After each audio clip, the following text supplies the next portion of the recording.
Découvrez les masques Fructisser Food, la nutrition des cheveux affamés. Nouveau Fructisser Food vous présente le JT. Nouveau Fructisser Food, nourrissant, réparateur, hydratant, par Garnier naturellement. Technospark A5 Pro, Pro Performance et grande valeur. Techno manolotra anao ny le JT. Techno, expect more.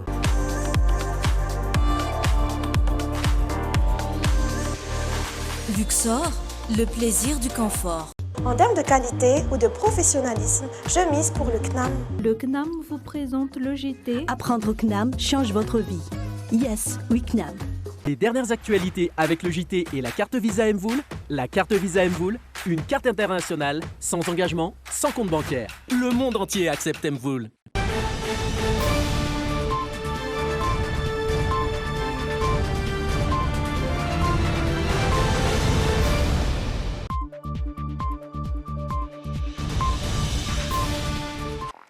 Ankavaliana indray tompoko lasy tompoko vavy no hitsidiana ny tokantranonao amin'izao ariva izao ary manasanao ampanajana anaraka ny fampahalalam-baovao hatramin'ny farany atolotra anao avy hatrany ary ireo lohatenim-baovao izay nisongadina tamin'ity androany ity. Miantso ny firaisan-kina ny ireo mpanohatra sy tsy mitovy hevitra amin'ny fitondram-panjakana ny filoha-mpanorona ny antoko dimy marika Ravalomanana tamin'ity androany ity. Misy 240 ireo olona voamarina fa mitondra ny tsy mikaretina Covid-19 ao Nosy Belleville araka ny antotany safarany voaray. Nisy araka izany fandraisana fepetra ny antoerana nanomboka ny 17 ny volana febroary lasa teo. Notokanana androany ny tsenany Behoririka natokana ho an'ireo mpivarotra amoron-dalana izay tsy manana tsena fivarotana manodidina ny Behoririka, Soarano ary Andravoahangy. Anomboka raha-pitso ny andiany 17 amin'ny salon du mariage et de la réception izay karakarain'ny Canal 7 Events. Any ivelany dia manohy ny hetsika ho fitakiana ny demokrasia hatrany ny mponina ao Birmanie. Anisan'ireo sationam-baovao arahanao mazava ho azy atao anatin'ny Le JT ireo ary dia mba nasanao hatrany anaraka ny fampahalalam-baovao hatramin'ny farany. Fa maromaro ny tranga mifandraika amin'ny asa ratsy hanaovan'ny olom-pirenena fitarainana eny anivon'ny tambazotra isan-karazany saika isan'andro no misy olona nodimandry vokatry ny fanafiana na asan-dalo mihitsy ary tao anatin'ny 2 herinandro farany izao. Isan'ireny nodimandry ny talata lasa teo vokatry ny fanafiana tao an-tokantrano ny tany Ambanja ohatra ny Tale Général ny stade teo aloha Ravelmanantsoa Gérard ary ny tovolahy iray 24 taona ihany koa no nisy nanendaka teny Mahamasina Fakomaly ary nitarika hatramin'ny fahafatesany ho arahantsika atao anatin'ity fanadihadiana manaraka ity. Nodimandry ny talata lasa teo vokatry ny fanafian-dahalo ny Tale Général ny Instat teo aloha Ravelmanantsoa Gérard Paul toeram-pisakafoana no tantany tao Maharivaratra any Ambanja no nidiran'ireo jiolahy ankeriny. Misa 3 ireo nanatanteraka ny fanafiana ary nitondra basy. Nokapohina tamin'ny vavabasy raha ny vaovao voaray avy any an-toerana hatrany ny lohan'ny Tale Général ny Instat teo aloha niratra vokatry izay no nitarika ny fahafatesany. Mbola manaraka fitsaboana ihany koa ny vadin'ny tompokilahy. Tovolahy 24 taona ihany koa ankoatra izay no maty nisy nanendaka teny Mahamasina ny talata lasa teo. Novonoiny ireo jiolahy miisa 3 ity lehilahy ity ary lasa tamin'izany ny finday sy ny vola iray hetsy ariary. Mandidina ny tamin'ny 7 alina no nitrangan'izay fanendahana izay. Fotoana mbola mahabetsaka ny mpivezivezy raha iny faritra Mahamasina iny manokana. Nisintona ny sainy maro ihany koa nefa ny fanendahana mpanao gazety iray teny Analakely tamin'ny alatsinainy manoloana ny tranopokon'olona. Manao andiany 3 hatrany ireo olon-dratsy ary rehefa samy nanana ny anjara asany raha ny fijoroana vavolombelona nataony ilay mpanao gazety ny Arambony. Tamin'ny 4 ariva tany hoany ny tranga raha ny fitantarany saingy nijery fotsiny ny olona. Poketra nisy vola sy finday no lasa tao anatin'izany. Fantatra ihany koa ankoatra ireo fa nisy namaky Fakomaly ny ivotoerana fandoavan-ketra tany Antsirabe, toerana izay mipetraka voatanana ary famezivezen'ny maro. Novonoin'ireo jiolahy ny mpiambiny ity sampandraram-panjakana ity ka namoy ny ainy. Vola 8 tapitrisa ariary no voaroba tao anatin'izay. voatsela akory izay no nahitana andiana mpitandro ny filaminana na mpiseho hery sy fitaovana arifomba teny Analakely.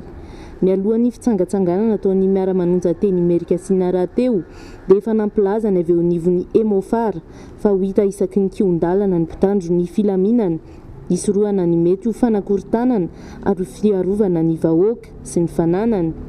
Hatreto aloha dia mbola mijanona ho fampitahorana ireo mpanao hetsika politika ihany ireo vondron-kery telo misy eto amin'ny firenena dia ny polisy, ny zandary sy ny miaramila. Tsy ampiasana ny vahoaka malagasy rehetra amin'ny fametrahana filaminana mba hiainan'izy ireo ankalalahana ve ny isan'ny mpitandro ny filaminana sa ny fananandreo olon-dratsy fitaovana tsy mifanalavitra amin'ny any ireo mpitandro ny filaminana no mahatonga ireo jiolahy omena maso intsony mandroba sy mamono ny mpiray tanindrazana. Fotoana tahakinina sy ahoana ary fiarovana niza no ilaina azy ireo. Fantaniana maro no ifametrahan'ny malagasy manoloana ireo tranga tsy fandriampahalemana misy amin'izao fotoana. Izy ireo izay ankoatra ny fahasahiranana mandifotra dia tsy maintsy mitaintaina amin'ny fiarovana ny ainy sy izay kely mba nohariana tao anatin'ny iray andro. Fa teleferika zotra roa no vitaina eto Antananarivo renivohitra ao anatiny roa taona araka ny filakevitry ministra izay nivoaka omaly. Efa hanomboka tsy ho ela ary ny asa fanamboarana izany ka ny zotra voalohany dia mampitohy Ananosy amin'ny Ambatobe izay andehanana anatin'ny 30 minitra. Ny zotra faharoa kosa mampitohy Ananosy Ambandia andehanana anatin'ny 10 minitra ary dia ahoarantsika ato anatin'ity fanadihadiana ity ny andindiny izay. Hanomboka tsy ho ela eto Antananarivo renivohitra ny asa fanamboarana ny teleferika na fitanterana Antarby. Zotra misa roa no atao ary ao anatin'ny roa taona mialohan'ny andraisana ny lalaon'ny nosy amin'ny 13 sy 14 no vinaina ahavitana izany.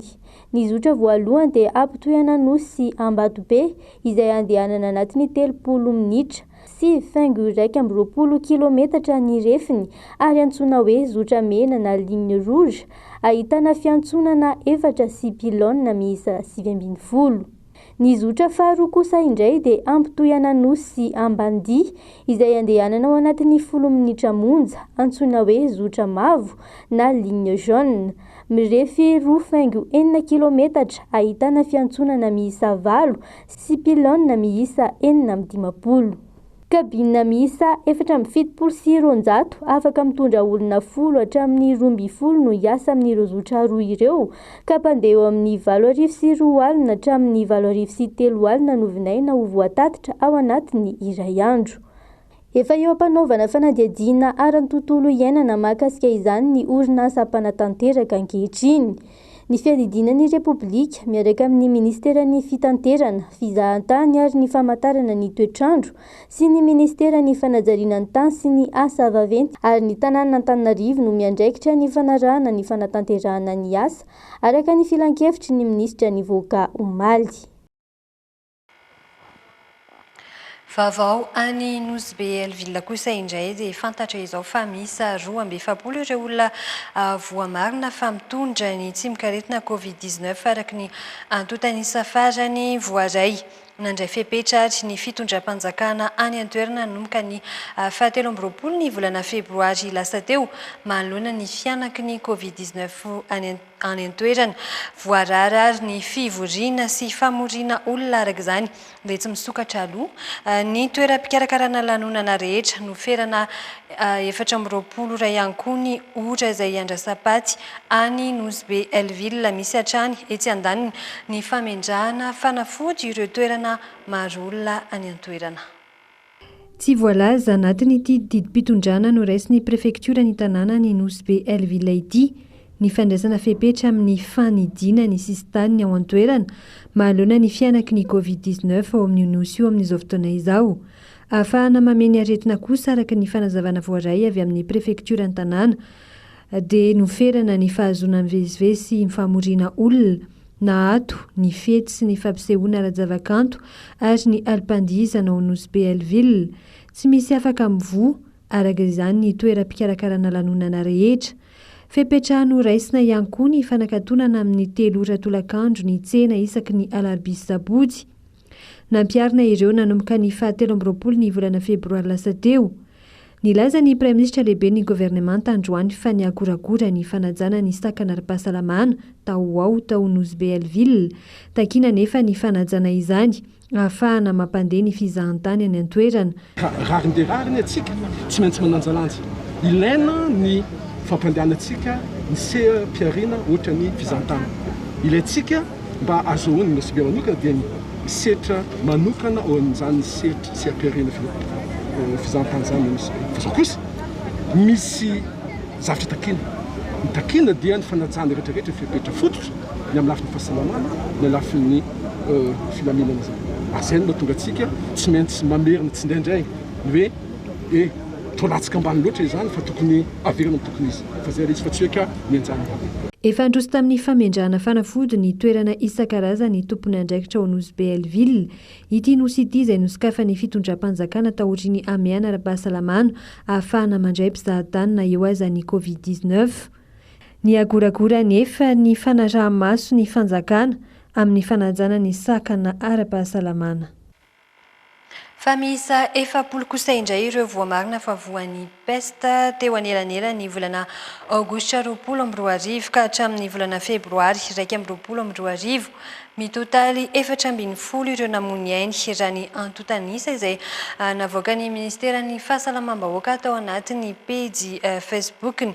Distrika 540 ao anatin'ny faritra 340 no ahitana ny aretina pesta fa nampahafantariny foibe miady amin'ny aretina mifindra ary fa mitohy ary maimaimpoana ny fandraisana an-tanana ireo olona voan'ny pesta na ny entana ihany koa izy ho an'ireo izay manana soritra aretina mba anantona ny toeram-pitsaboana.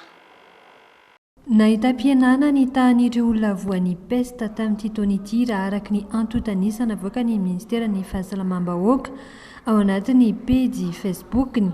Misa 340 ireo voan'ny pesta ary 320 no namony ainy teo anelanela ny volana aogositra 2024 ka hatramin'ny volana febroary 2024. Ny volana aogositra 2024 ka hatramin'ity volana febroary 2024 ity kosa dia 40 ireo voamarina fa voan'ny pesta ary 440 ireo namony ainy. Tao amin'ny distrika 240 ao anatin'ny faritra 340 no voalaza ho nahitana ireo antotanisa ireo. Raha ny eto Madagasikara aloha dia eo amin'ny 540 distrika ahitana tena hoe valavo mitondra reny pesta reny izay miparitaka maninarana ny faritra 340. Fa amin'izao fotoana izao isika raha ohatra ka ny antotanisa voaray dia eo amin'ny distrika 140 ihany zany tao anatin'ireo distrika 540 ireo no tena mihanaka ny aretina pesta. Ny pesta moa zany dia aretina azo amin'ny voalavo izy io. Amin'ny parasy amin'ny voalavo zany mifindratsinahy amin'ny olombelona vao nivokatsy ny kaiky sy izay parasy zay no mety amifindra ny aretina pesta. Amin'izao vanim-potoana zao raha ohatra ka oharitsika tamin'ny herintaona dia azo lazaina fa hena antsasany be zao ny antotanisa voarainay. Nampatsiany talefohy be misana ny aretina mifindra fa maimaimpoana ny fitsaboana ary ampy ny fanafody ampiasaina amin'ny fitsaboana ny pesta. Ny fanadiovana ny tanàna kosa no nanentana ny talefohy be misana ny aretina mifindra tsy ho atao ambanin-javatra. Ny antsony koa izy ny tokony anatonana toeram-pitsaboana raha misy soritra aretina toy ny mikohaka, atodi-tarimo ambany helika ary ny hafanana tampoka. Fa mitaky ny anaovana fanadihadiana mahakasika ny nahafaty ilay mpianatra iray tao Toamasina nandritra ny hetsiky ny mpianatra farany teo ny syndika ny enjenera agronome eto Madagasikara. Voatonona tao anatin'ny gazety Antsoratra iray mantsy fa anisan'ireo voasaringotra tamin'ny nahafaty io mpianatra io ny enjenera iray izay tsy iza akory fa filohan'ny oniversite ny Toamasina ka andrasan'izy ireo ny amoahana ny valin'ny fanadihadiana. Tsy anaiky ihany koa araka izany izy ireo manoloana ny fanasoketana ny mpikambana ao amin'ny enjenera agronome araka ny fampitam-baovao izay navoakan'izy ireo androany. voatonontonona tao anaty gazety an-tsoratra iray fa anisan'ireo voasaringotra tamina faty ilay mpianatra tao Tomasina nandritra ny fitakiana nataon'izy ireo iray volana teo izay ny ingéniera agronoma iray izay filohan'ny université ao Toamasina ihany. Eo ihany koa ny filazana araka navoaka ny gazety an-tsoratra eo hatrany fa tsy mendrika ny toeran'ny filohan'ny université Tomasina ny ingéniera agronoma. Nanamerika izay vaovao ambara ho fanasoketana ny ingéniera agronoma sy ny filohan'ny université izay moa ny syndicat ny ingéniera agronoma tamin'ny alalan'ny fampitam-baovao navoakan'izy ireo androany. Mangataka ny anaovana fanadihadiana ary amoahana ny tompon'andraikitra izay nitarika tamin'ny fitifirana ny mpianatra tao Tomasina nandritra ny hetsiky ny mpianatra andro maro izay izy ireo. No amafisina ihany koa tamin'ny alalan'ny ity fanambarana an-tsoratra ity androany fa manana andraikitra amin'ny fampandrosoana ny firenena ihany koa ny ingéniera agronoma ary tsy mifidy saranga ny toerana mahafoloa ny université. Milamindamin-drasy kosa ny mpianatra ny Tomasina amin'izao fotoana izao miandry ny amoahana ny vadim-pianarana feno efa-bolana raha araka ny fanazavana voaray avy any an-toerana. Vaovao hafa kosa indray nampahafantarina tao anatin'ny filakevitry ny minisitra fa maimaimpona ny famindrana sy ny fizarana lova amin'ireo taranaka avy amin'ny ray aman-dreny mivantana izany. Fepetra izay noraisina namaivanana ny vesatra eo amin'ny fandanim-bola isa-tokantrano vokatry ny Covid-19 ho an'ireo izay karakara taratasy mpamindrana lova na ny fizarana lova. Miatra manomboka amin'izao fotoana izao ary ity fanapahan-kevitra ity ary ny ministera misana ny famindram-pananana no ampiatra izany.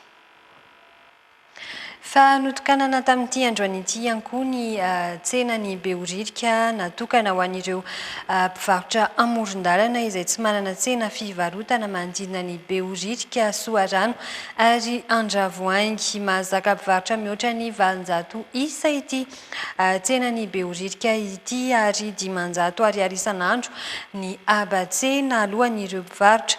Tsy maintsy manana ny karatra mahamatiana ihany koa anefa izy ireo voatafiditra mivarotra ao anatin'ny tsena araka ny fanadihadiana izay voarainay teny an-toerana.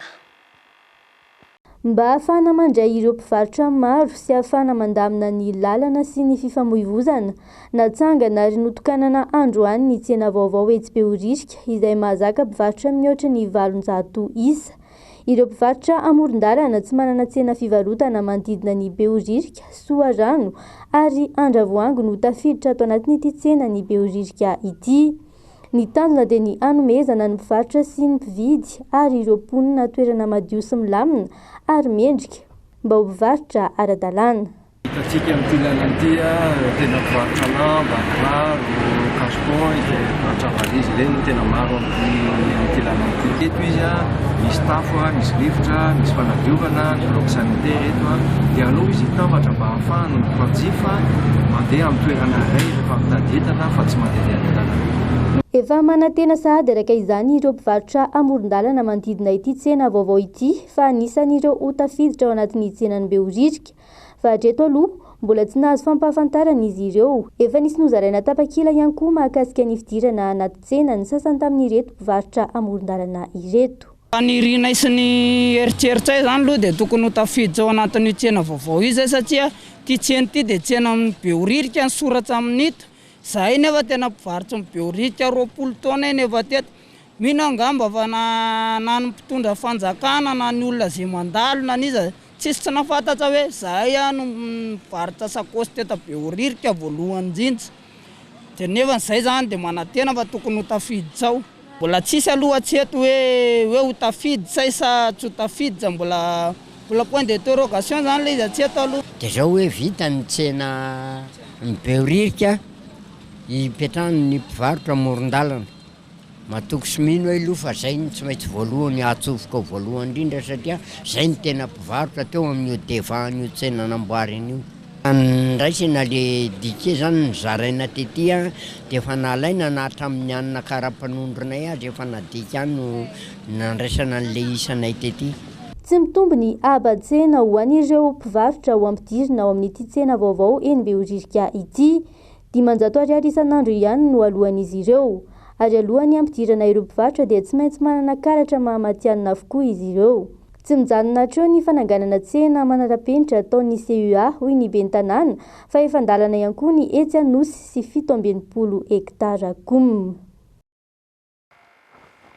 Fa miantso ny firaisan-kiran'ireo mpanohatra sy tsy mitovy hevitra amin'ny fitondram-panjakana ny filoha mpanorona ny team Marika Ravalomanana tsy kajikajy andraisana fahefanana seza fa fanoherana ny jadona misy amin'izao fotoana izao no nambaran'ny filoha teo aloha fa tokony ataon'ny firaisan-kina ireo tsy mahakasitraka ny zava-misy eto amin'ny firenena ankehitriny. Ankoatra ny fitondrana ny fomba fijeriny amin'ny raharaha politika eto Madagasikara ary dia nodisoany filoha teo aloha Marika Ravalomanana ihany koa ny fanambarana izay nataony Emonat Omaly. Milaza fa ho fiarovana azo no mahatonga ny fivezivezen'ny mpitandro ny filaminana manoloana ny toeram-ponenany eny Faravohatra ary dia hoentiny rindra tahiry amintsika sy Idôlo Farakotoniaina ary ny andindiny izay vaovao izay.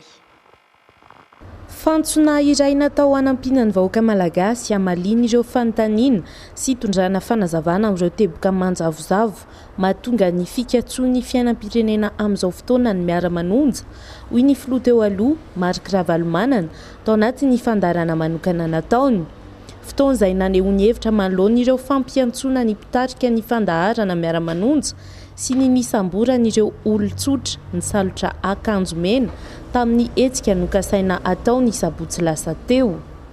Ny antso mivantana n'ireo hery rehetra tsy mankasitraka sy manohitra ny fomba fitantanana mijoro amin'izao fotoana i Marika Ravalomanana androany. Izy amin'ny maka izany dia maka ela izy amin'ny mahalehibe ny tokom-panohitra dia milaza ny olona rehetra izay tsy mitovy hevitra amin'ny fitondrana aho mba tena irahina tsara. Tsy hanana kajikajy politika na fitadiavan-tseza, tsy izay koa no mamaky antsika. Fa irahina tsara aloha hiady amin'ny jadona izay tady hipetraka eto amin'ny firenentsika. Mba hamela malalaka ny vahoaka malagasy hiteny, mba hamela malalaka ny vahoaka malagasy hivezivezy ary mba hampanjaka ny fandriampahalemana. Ka dia tandremana tsara ary mpikambana rehetra ny antoko politika, ianareo société civile, ianareo olon-tsotra izay milaza fa tsy mitovy hevitra mpitondra amin'izao fotoana izao dia mpanohitra ianareo. Aoko tsika irahina tsara, hifanaraka tsara. Fa aza mbola mieritreritra hoe dia ahoana zany zao, aza mbola manao kajikajy politika sy hitondra sy ihany zany. Ho hitatsika zany amin'ny manaraka, tsy mamaika atsika zany. Fa ny fantatritsika fotsiny sy mamaika atsika amin'izao fotoana izao dia hampanjakana ny marina sy ny hitsiny. Nodison'ny mpitarika ny antoko tima ny fanambarana izay nataon'ny Emonat Omaly momba ny fisian'ny mpitandro ny filaminana miaodiaody andro aman'alina manoloana ny toeram-ponenany eny Faravohitra herinandro maromaro izao. Dia amin'ny alalan'ny miara-manonja mbo amin'ny teny hoe ianareo milaza fa hoe miaro ny filoham-pirenena teo aloha sady akaiky ministera, diso be zany. Fiatsaram-bela tsy zany. Raha miandry nareo dia miandry fotsiny hoe mijoro tsy maninona fa alainareo sary olona mivoaka sy miditra. Dia nareo hoe mieritreritra dia ampy izay ataonareo izay dia manala baratena nareo zany ataonareo. Tsisy an'izany eto ambonin'ny tany. Ary nareo manamboninahitra fa mba mivoaka tany ivelan'ny tany ihany. Raha mbola tsy mivoaka dia ny tany io ny hafa. Fa tsisy manao an'izany. Fa nitsakitsahana ny fahalalan'ny vahoaka malagasy amin'ny endriny rehetra no hamaritany Marika Ravalomanana ny fanapa-kevitra entiny fanjakana, anakanana ny faneho-kevitra sy ny tsy famelana ny vahoaka iaina ankalalahana. Nokianiny ihany koa ny fomba natavoandreo volamena teto Madagasikara sy ny mbola tsy nahitana ny tena marina mahakasika izany roa volana aty aoriana.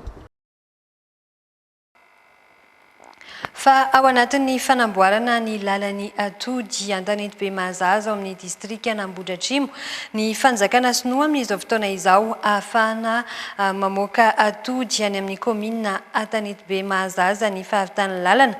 Olana tamin'ny fanamboarana io lalana io kosa ny faharavana trano sy ny fanatotorana tambary izay mbola tsy nisy fanondrenana izany hatramin'izao fotoana izao. Sy volana sisa dia ho vita ny asa araka ny fanampanazavana izay nangon'ny mpanao gazetinay Fenoanja Ariana sy Rivinirina Tekaleo. Arivo andro no nomen'ny fanjakana sinoa anamboarana ny lalan'ny atody mampitoy ny commune na Tanety be Mahazaza sy ny Renivohitra mirefy 20 kilometatra. Nampitarana ny ponina ny faratsy ny lalana indrindra rehefa fotoam-pahavaratra. Mandalo amin'ity lalana ity ny 30% ny atody eto Madagasikara vahaolana ho azy ireo ny ahavitan'ny lalana. Betsaka ny tombontsoa azo avy amin'ilay lalana ka tsy dia manasarotra firy intsony zany ianao eo amin'ny resaka transport na resaka atody na resaka ronono enjakenjana azo lazaina hoe sarotra mihitsy zany resaka problème lalana satria zay ohatr'izao zao mba hoe afaka manenjikenzika kely zany dia efa tonga any mahitsy eo amin'ny adiny eo dia mahatonga fa taloha adiny sasany tsy maintsy aloha zany reo mpisavatra atao. Mahay trano noravaina sy tany nototorana noho ny asa fanamboarana ny lalana, mbola tsy nisy ny fijerena ireo niaran'izany. Nisy fiantraikany tamin'ny fanatotosana ny asa ny tsy fidian-kevitra teo amin'ireo mponina voakasika izany sy ny tompon'andraikitra, manao antsoava amin'ny fanonerana sy solom-pialana ny ben'ny tanàna eny an-toerana. Ny sakana aloha dia tena misy ny goavana be satria raha nisy tena sakana goavana io tsy tody amin'izao fotoana izao tsika azadiny fa tamin'ny 17 septambra taona 20 sy 20 no tonga teto reo sonora anomboka an'io asa io fa ny apahany betsaka amin'ilay fatra zany dia noezahanay tonga ety toerana niaraka tamin'ireo solotena ministera na lamina nisy zany trano voarava nefa ireo trano ireo raha mbola tsy nahazahoany ny olona nanery ary nisy ireo tanimbary sy ny tanety efa voatototra mbola tsy nahazahoany nanery ary fa ny fahatsapahany olona hoe zava-dehibe zany lalana zany dia ny ekeny zany zava-jany fa ny olona moa tsy mitovy misy ny olona tsy manaiky misy ny hoe nay ingamera aloha avy eo volanay dia zay nanaovana antsoava etaona zany amin'ireo tompon'andraikitra mikarakarany zany fanonerana ny fahasombana ateraka zany fanamboaran-dalana zany. Ny fanamboaran-dalana dia zava-dehibe fa ny fiainan'ny olona zay efa niaina 10 taona dia 10 taona tany koa dia mba ilaina ny fanonerana an'izay zany mba anaovana antsoava zany mba ikarakarana farany zaingana an'izany fanonerana zany ary lasa mampisy fahatarany amin'ny asa ihany koa satria ho an'ny mpitao raharaha dia efa voapetsaka hoe zao taona nanaovana an'io raha avy ety amintsika indray zay sakana zay dia raha fijeriko ngamba dia tsy mety fa samy tompony ndraiky tsika samy tokony hantanteraka ny asa zay tokony tanterahany. Nijery fotony ny fandrosoany ny asa ny governoran'ny fatra Analamanga ary nanambara fa tombotsoa lehibe ho an'ny commune Tanety be Mahazaza ny fahavitan'ity lalana ity mbola aharitra 7 hatramin'ny 9 volana eo ny asa fanamboarana. Amin'ny fanadihadiana dokavarotra kosa indray dia nisokatra nanomboka androany ny toeram-pivarotana vaovao ny Aigle d'Or eny Andranonahitra eto sy marobe araka izany ireo tolotra ho an'ireo mpanjifa izay tonga eny amin'ny toeram-pivarotana vaovao io. Isan'izany ary ny fihenam-bidy latsaky ny 700 isan-jato sy ny modely sarika amin'ny vidiny 4 ariary raha toa ka 2 sy 5 ariary no tokony ho izy. Dia ho arahantsika ato anatin'ity fanadihadiana dokavarotra ity ny andindiny izay. Efa maro be sahady ireo mpanjifa tonga nitsidika ny toeram-pivarotana vaovao ny Aigle d'Or ety Andranonahitra Itao sy Androany. Mandritra ny 5 andro mitoy ny fanomezana tolotra izay ahitana fihenam-bidy latsaky ny 700 isan-jato amin'ireo entana rehetra hita ety an-toerana. Manomboka amin'ny 4 sy 2 ariary dia efa mahazo eto amin'ity toeram-pivarotana vaovao ny Aigle d'Or ety Andranonahitra Itao sy ity. Araka ny hitantsika aorianao dia sokatra an'io zany magasin ty Itosy dia mampiavaka anazy ngeza be le magasin sady misy tolotra maro be zany tolotra ho an'ny mpanjifa toy ny fihenam-bidy ka hatramin'ny -40% 26 000 ariary dia efa mahazo ho an'ny ankizy. Dia manasa antsika izany ho tonga satria misy modèle maro be ao sy amin'ny vidiny maro be koa neny andehibe moa izany dia efa fantatritsika fa eo amin'ny 30 000 ariary eo dia efa mahazo. Isan'ny mampiavaka ity toeram-pivarotana vaovao ny Aigle d'Or ity ihany koa ny fisian'ny fihenam-bidy amin'ny modely sarika. Mandritra ny 15 andro mihena ho 4 ariary ny modely sarika ety amin'ny Aigle d'Or Andranonahitra Itosy raha toa ka 2 sy 5 ariary no tena vidiny. Dia misy ny modèle sarika koa 40 000 ariary izy raha tokony ho 52 000 ariary.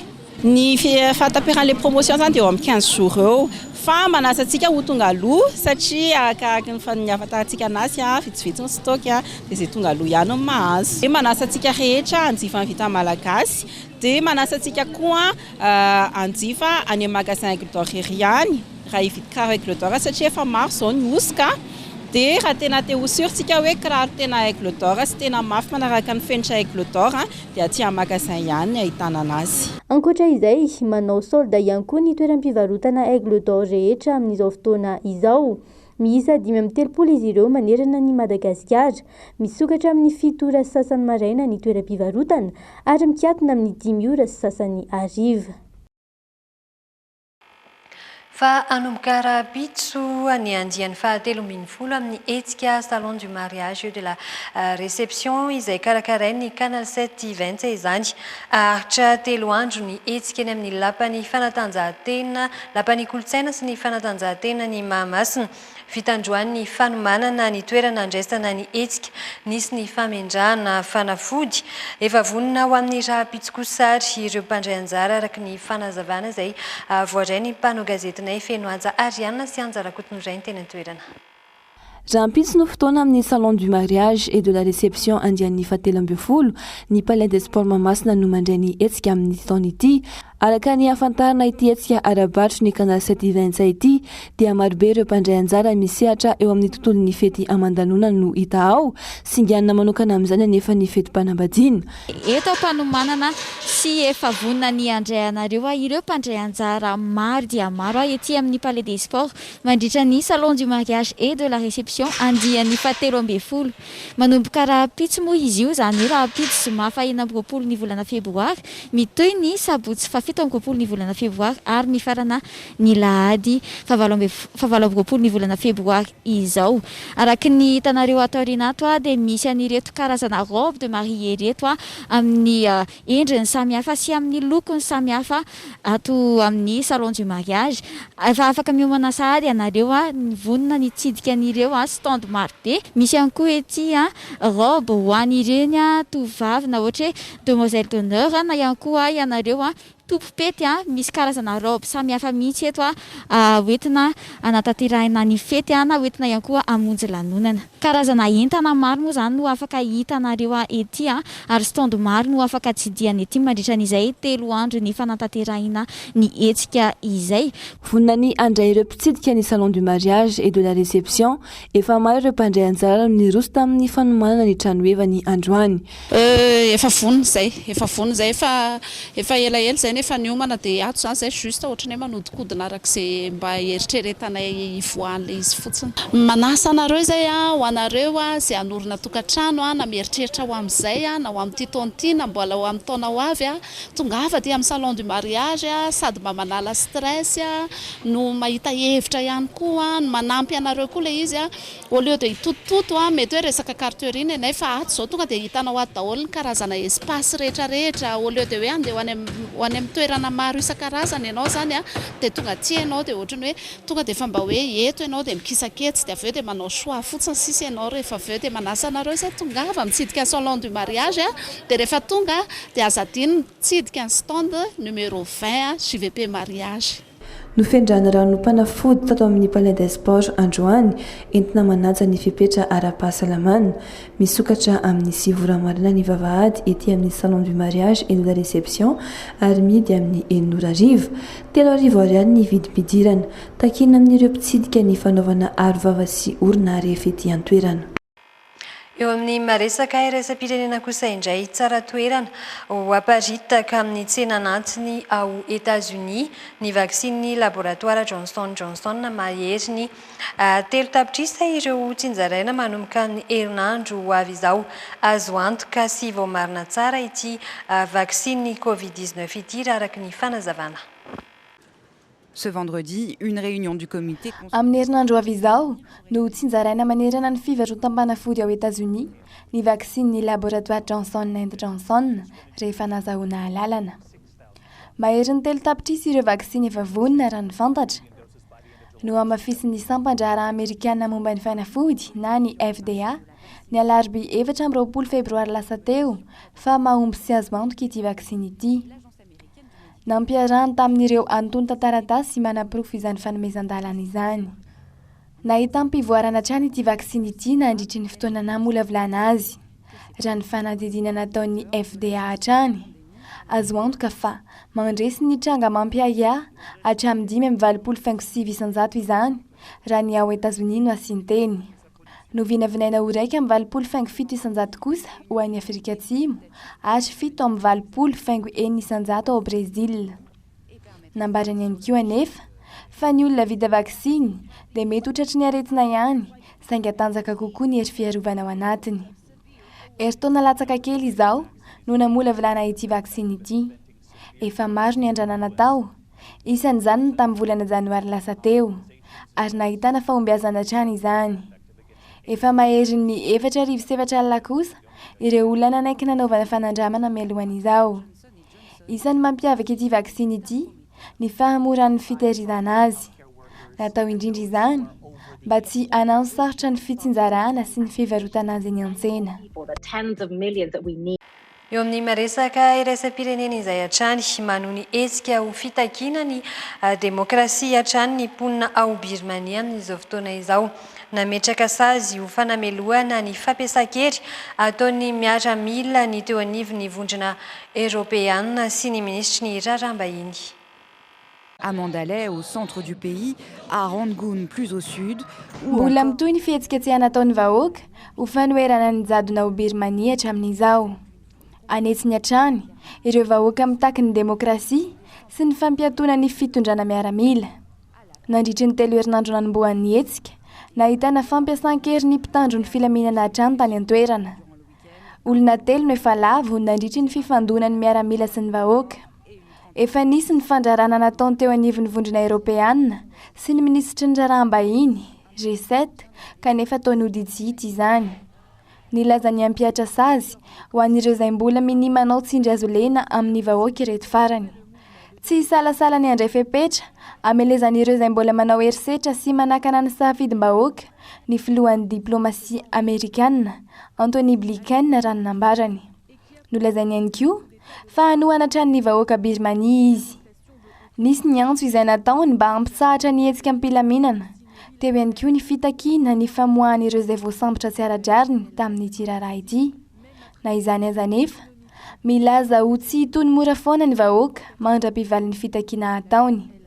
Nandray fanapahan-kevitra ihany koa ny vondrona Européenne fa hanohitra ny tombotsoa ara-toekarena sy ara-bola ny miaramila izay tompona andraikitra tamin'ity hetsika ity. Nambarany ministry ny raharaham-bahiny Européenne José Borrell fa miantona avokoa ny fanampiana ara-bola mivantana ho an'ny fandaharana asa ho fanavaozana ny gouvernement ao Birmanie. Une sortie de crise politique soit Sao kosa indray ary dia atolotranao ny vinavina ho mety toetry ny andro any Rahapitso.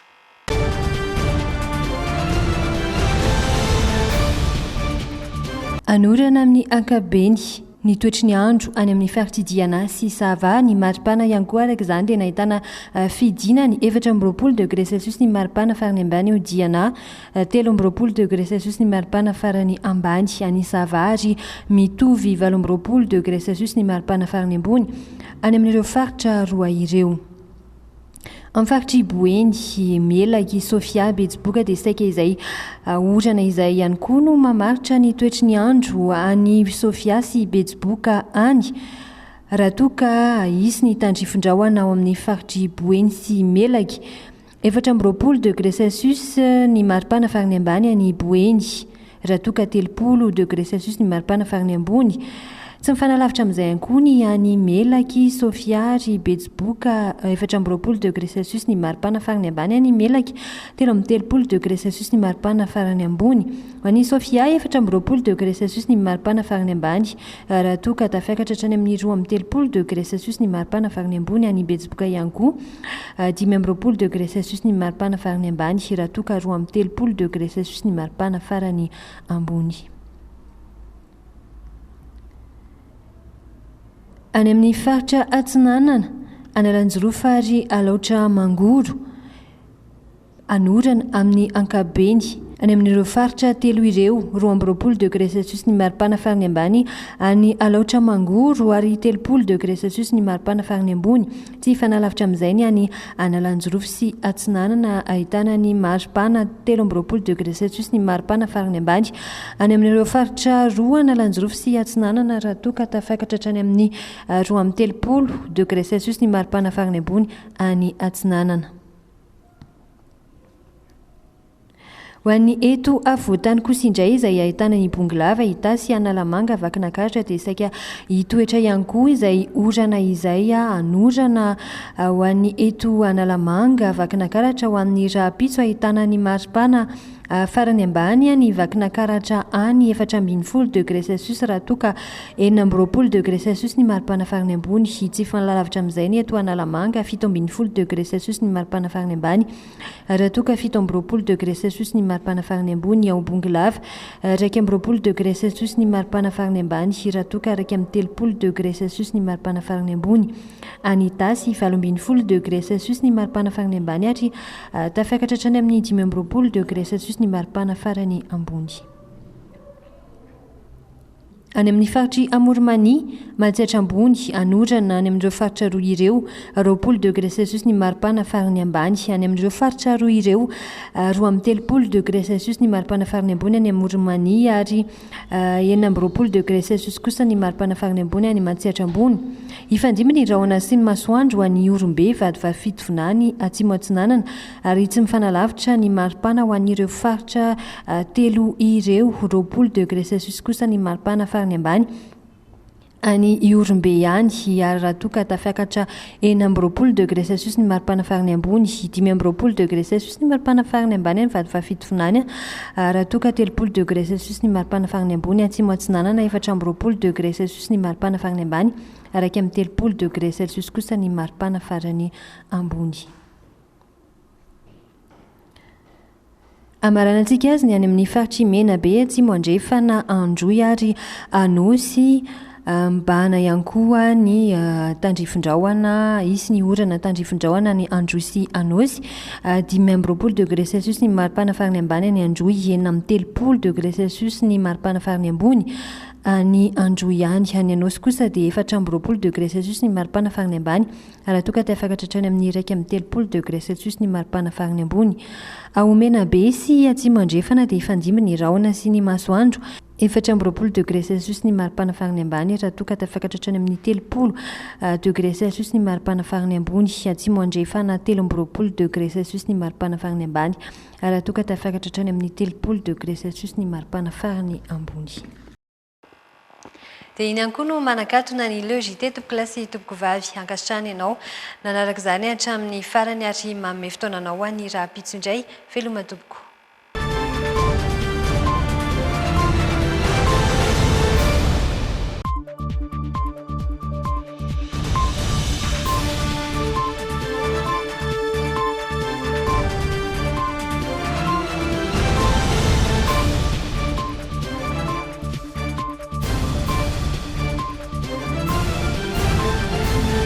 Les dernières actualités avec le JT et la carte Visa Mvoul. La carte Visa Mvoul, une carte internationale, sans engagement, sans compte bancaire. Le monde entier accepte Mvoul. Technospark A5 Pro, Pro Performance et grande valeur. Techno manolotra anao ny le JT.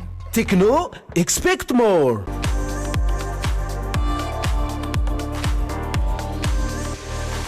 Luxor, le plaisir du confort.